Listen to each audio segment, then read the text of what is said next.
Assalamualaikum, selamat datang kembali di channel MA Tech. Nah, kali ini kita akan bahas sebuah tablet yang punya sistem operasi Windows dengan harga murah di range 1 jutaan. Biasanya kan yang kita bahas selalu tablet Android. Oke, jadi ini adalah tablet PC Next Fun. Saya beli di official store-nya langsung di Shopee ya.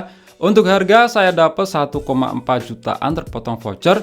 Itu untuk versi 2/64 GB. Versi lain ada 2/32 GB dan 4/128 GB. Di sini dapat bonus perintilan aksesoris, dapat stylus pen universal. Ini murah sih, 10 ribuan udah dapat. Terus ada charger. Jadi memang chargernya terpisah ya. Di sini punya output 5 volt 3 ampere atau 15 watt.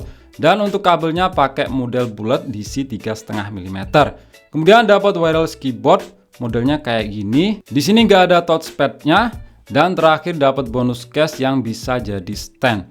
Bahannya ini dari kulit sintetis. Kalau saya lihat di Shopee harga sepaket keyboard dengan case-nya ini 150 ribuan. Jadi lumayan banget ya dapat bonus seperti ini. Oke, sekarang lanjut ke tabletnya sendiri. Tampilan boxnya seperti ini ya. Ada gambar si tabletnya. Next Fun tablet PC 10 inch IPS touchscreen, Windows OS, prosesor Intel. Di bagian sini ada beberapa icon menu Office ya. Di dalam boxnya cuma dapat seperti ini, kartu garansi dan device-nya. Jadi memang kelengkapannya tadi terpisah pakai universal. Oke, jadi seperti ini ya tampilan si tabletnya, cukup gede untuk ukuran tablet 10 inch. Karena bezel layarnya ternyata tebal, nggak setipis dengan apa yang digambar boxnya tadi. Untuk material full plastik, finishingnya di burst metalik. Meskipun plastik di sini punya bobot yang cukup berat ya, mencapai 500 gram. Wajar karena di sini punya baterai gede 10.000 mAh. Dan tablet Windows punya lebih banyak komponen daripada tablet Android. Untuk interface port dan pertombolan, bagian belakang ada 2 speaker, kamera, tombol volume, dan tombol power. Terus di sisi kanan kosong aja, sisi atas juga kosong. Sisi kiri cukup banyak port ya, ada slot micro SD yang bisa menampung maksimal 128 GB. Terus ada port micro HDMI, satu port USB 3.0. Kalau masih kurang bisa dicolokin USB hub. Terus ada port charging, sayangnya di sini belum Type-C ya, masih pakai tipe DC 3,5 mm. Terus ada lubang untuk mikrofon dan lubang jack audio 3,5 mm. Lanjut ke sisi bawah, di sini ada pin konektor. Gak tahu ini tuh benar-benar berfungsi atau cuma hiasan.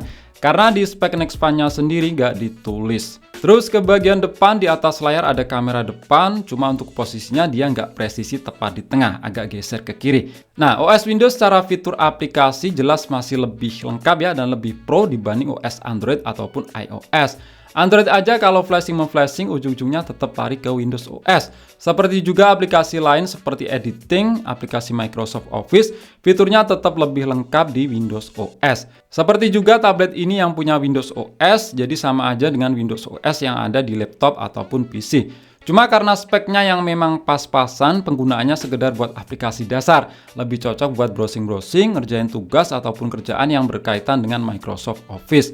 Untuk spek hardware-nya sendiri pakai prosesor Intel Atom Z3735F, fabrikasi 22 nanometer, CPU 4 core 4 threads, base frekuensi 1,33 GHz dengan frekuensi burst 1,8 GHz, GPU Intel HD Graphic. Untuk RAM yang saya punya 2 GB LPDDR3 single channel, storage 64 GB eMMC.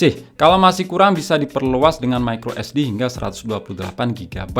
Untuk OS pakai Windows 10 Pro 32 bit yang Windowsnya udah aktif ya. Kemudian untuk layar berukuran 10 inch udah touchscreen, panelnya IPS, aspek rasio 16:10 dengan resolusi HD 1280x800. Ya memang nggak bisa berharap lebih ya dengan tablet harga segini dapat Full HD. Dapat panel IPS aja udah bagus. Secara kualitas sudah cukup ya, warnanya itu keluar, cuma memang agak reflektif.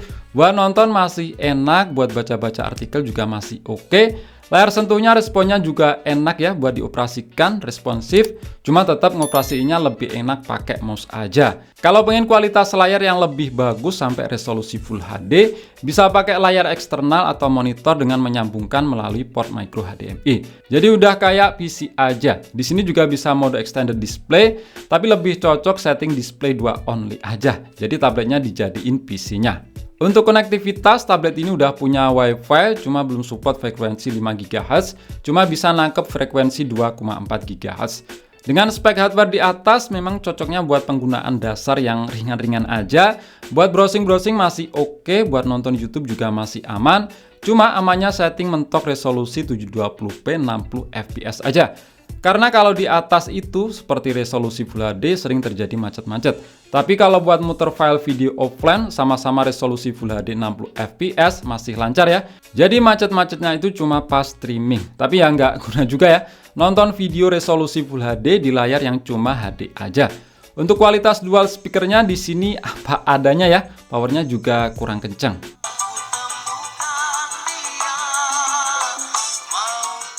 Dan memang paling cocok buat ngerjain tugas, kerjaan, ataupun buat presentasi.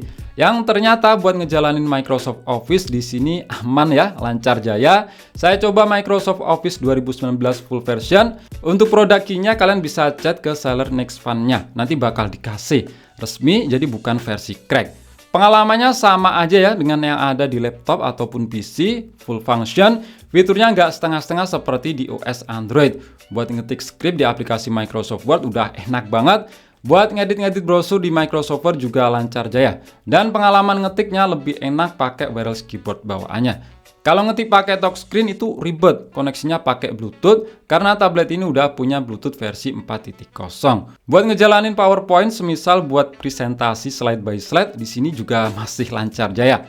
Buat alat ngoprek-ngoprek kayak flashing ataupun lainnya jelas di sini sangat bisa ya, semisal software SP Flash Tool, tapi yang harus kalian ingat harus pakai versi 32 bit. Dengan RAM yang cuma 2 GB jangan berharap buat multitasking lancar ya, gunakan dengan bijak. Cocoknya maksimal jalanin 2 aplikasi aja, itu pun yang ringan-ringan. Jalanin Microsoft Word bersamaan dengan browsing udah memakan RAM 90% lebih. Dan jangan berharap bakal kuat jalanin game-game berat. Game yang ringan aja harus pilih-pilih. Buat editing video sekelas Filmora aja bakal keberatan. Semua kembali pada harga ya, jangan berharap lebih. Tablet ini juga punya kamera belakang dan depan, yang keduanya sama-sama bisa rekam video maksimal di resolusi HD 720p 30 fps. Oke, seperti ini untuk hasil perekaman video dari kamera depannya. Resolusinya itu mentok di Full HD 30 fps ya. Kualitasnya memang apa adanya ya. Ya, kegunaannya sama aja dengan yang ada di laptop, itu sebagai webcam. Nah, ini kalau kalian lihat ada warna hitam di bagian sini ya, bagian sini ya, ini karena kameranya itu ketutup oleh anti gores bawaannya yang memang pemasangannya itu kurang presisi. Nah, untuk video dari kamera belakang nggak tahu mengapa itu terkadang bisa, terkadang juga nggak bisa. Untuk sekarang itu nggak bisa lagi karena di sini tuh nggak ada pilihan untuk pindah ke kamera belakang. Ya, apapun hasilnya untuk kamera belakang dalam sebuah tablet Windows itu kita nggak bisa berharap lebih ya hasilnya, dan memang kurang begitu berguna sih. Mungkin ada yang tanya apakah bisa baca harddisk eksternal. Di sini udah saya coba bisa ya, baca harddisk eksternal kapasitas setengah terabyte. Untuk baterai lumayan awet ya karena kapasitasnya itu gede 10.000 mAh. Bertahan berapa lama sebenarnya tergantung penggunaan. Tapi ketahanannya nggak akan seawet tablet Android ya dengan kapasitas baterai sama. Dan itu menjadi hal yang wajar dalam sebuah perangkat Windows. Oke, itu aja pembahasan singkat tablet Windows harga murah 1 jutaan dari Nextfun. Gimana menurut kalian? Coba kasih komentar. Klik like jika kalian suka dan share jika kalian rasa video ini bermanfaat. Kita jumpa di video selanjutnya dan wassalamualaikum warahmatullahi wabarakatuh.